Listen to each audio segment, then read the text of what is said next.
Hey guys, welcome back to the channel. The time has finally come.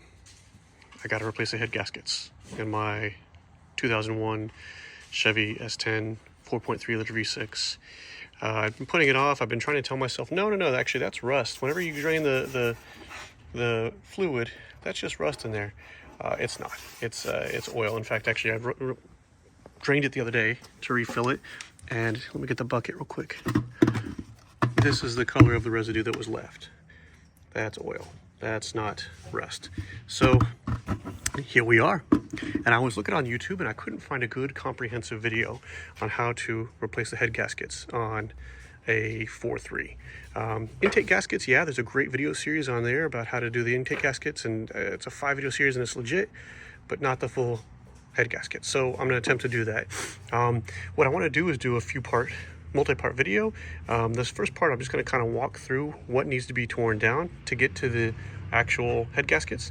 I'll cover the parts in the next video. I already ordered the head bolts and the new gaskets and everything like that, so I've got everything. Tomorrow I'll have everything I need. And as an added bonus, actually, it worked out kind of well because, where are they? Over here. I just the other day was on Facebook Marketplace and grabbed a set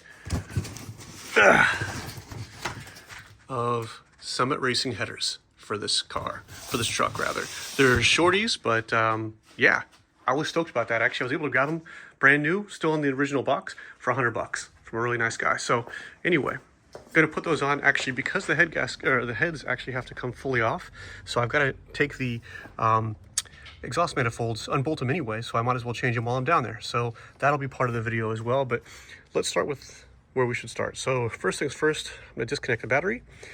Because the head gasket is fully blown and actually there's oil already in the system, what I'm going to do is obviously fully drain the system. I'm going to remove the reservoir out of the truck like this and clean the inside so I get all of that oil residue out of there. I'm also going to take the radiator pipes, a hose rather, and flush them out. Actually take them off the truck, flush them with distilled water, and make sure they're nice and clean.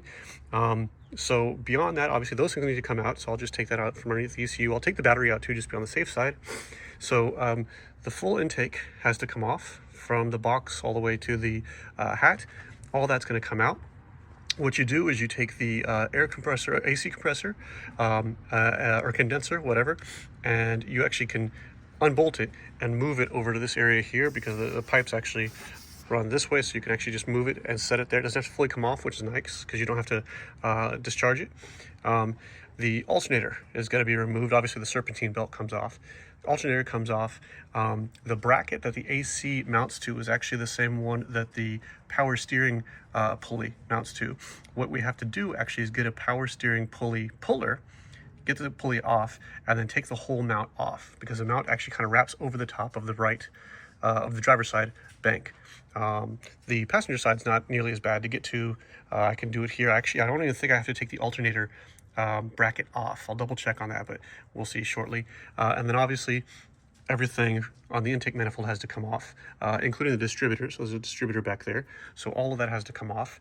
And of course the wiring harness, there's all sorts of parts of the harness that have to come undone and everything. So what I'm going to do in just a second is I'm going to start to take things apart. As I said, first disconnect the battery, drain the fluid. Also because it actually has oil in the fluid / fluid in the oil, I'm actually going to do a full oil change as well. Actually, I just did one 500 miles ago, but just discovered that the gasket was really, really bad. So I'm going to drain that. I am going to keep the same oil filter because I mean, it should be fine, right? I'll actually drain all the oil out of the oil filter and then just spin it back in. It should be fine. But I'm going to put fresh oil in all of it too. Hopefully get everything cleared out. On the back end too, once everything is in place, I will actually hose out the radiator as well because obviously there's going to be residue in the radiator. I'm going to clean every aspect of the coolant system and then go from there. So yeah, let's get started. All right, so far so good. Intake, I guess snorkel, whatever you want to call this, out. It had 2 plugs that I had to pull out. I'll talk about that in a second. Lower intake box, I just cleaned my air filter. I got a K&N in there. I'll take care of that another time. Here's the reservoir, really oddly shaped, but this is where the ECU sits right here. What I try to do is whatever software or hardware I can put back in place so I can keep track of where it goes. That's what I'm doing. You can even see, look, it looks more like oil. That's actually coming out of my reservoir, right? So that'll tell you how bad this leak is. Battery out, gasket or coolant cap off. Let me show you here how much more space we have.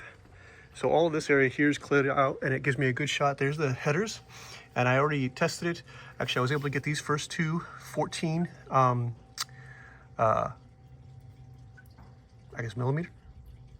These are 14 bolts. Anyway, I got these turning already, which is a good sign because I was worried after 24 years they might be, you know, seized in there. So those are turning. I've got obviously quite a few more to go, but I've got more space in here, which is nice. Here's all the places. This is where the reservoir sat. I'll clean that off before I put it back in place. But once again, any hardware that I've got that I need to keep track of, I put it back where it came from. Here's the ECM that sits right here typically. There's where the arm used to be, of course. Here's where the lower box goes just here. Not a great shot to the headers on this side, but I'm going to move a lot of this out of the way and we should get a better view, especially once this bracket comes out. I will have to remove or disconnect the steering shaft, which is fine because that's just what you have to do for this job, but that'll be on the agenda shortly.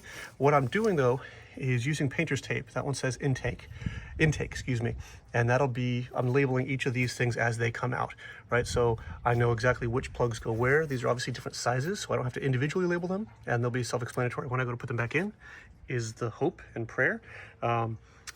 And then, yeah, so now what I'm gonna do, next steps, I'm gonna start to disconnect the radiator hoses, upper and lower, starting to loosen some things up here on top. I'm gonna start working on the AC condenser here and getting it ready to move on to the other side like this. But just some more ancillary things on top so I can get closer to the upper intake plenum. I haven't taken off the serpentine belt, which of course I'll have to do next before I even get to the AC condenser. But that'll come off, and then I'll start to loosen the bolts on the other things. I'm trying to move from top to bottom.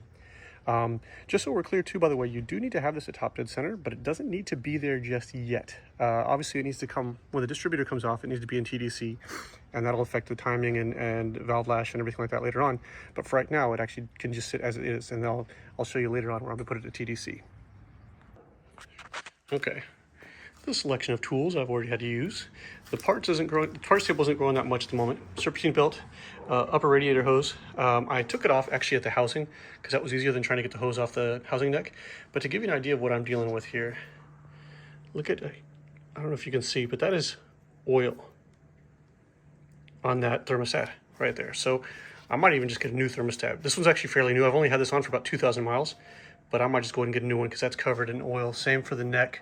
It's just everywhere. And here, you can even see it leaking like so. So here's where we are space-wise. All this is cleared out. Alternator's off, but once again, I put the bolts back where I got them so I can remember. The power steering neck actually attaches here, but I've detached it and put the bolt back in place. Oh, did I say AC or alternator? Anyway, this is where the AC condenser goes. There were two plugs going to it. Both are labeled, two different sizes, so they should be easy to put back together. I took all the throttle stuff off except for the auxiliary throttle here, the secondary like this. That's gonna obviously pop off in a second. I moved the AC condenser over here like so without having to disrupt the lines. Obviously you don't want to keep them kinked like this for an extended period of time, but for now they will work. So yeah, just moved them over here so it was out of the way. As I said, I didn't want to have to drain the whole system, but this is also the reason why I removed the battery, so I would have a place to tuck this out of the way. Yeah, coming along all right. When I took off the upper radiator hose, it spilled everywhere. There was still a ton of fluid in it, and you can see it leaves behind an oily residue because it is predominantly oil at this point. So anyway, the good news is, I don't know if you'll be able to see it on camera, so I thought I was gonna have to get a pulley puller to take the power steering pulley out, but you can barely see the head right there. There's the head of a 1/2 inch bolt right there. And I was actually able to get a wrench back there and loosen it. So the idea is that if I loosen these and allow more space here, I can continue to feed it out and just there's one here, and there's actually one on the other side that has a bit more space to work with.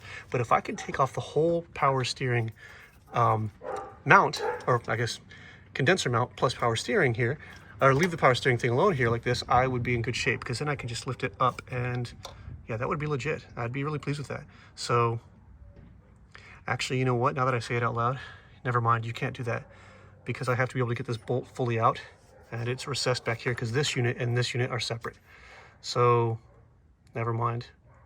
Oh well, we'll just get a puller from O'Reilly or something and yank it out of there and keep moving. But I think it's encouraging because now I can see the valve cover, which before you couldn't see. So we're getting there.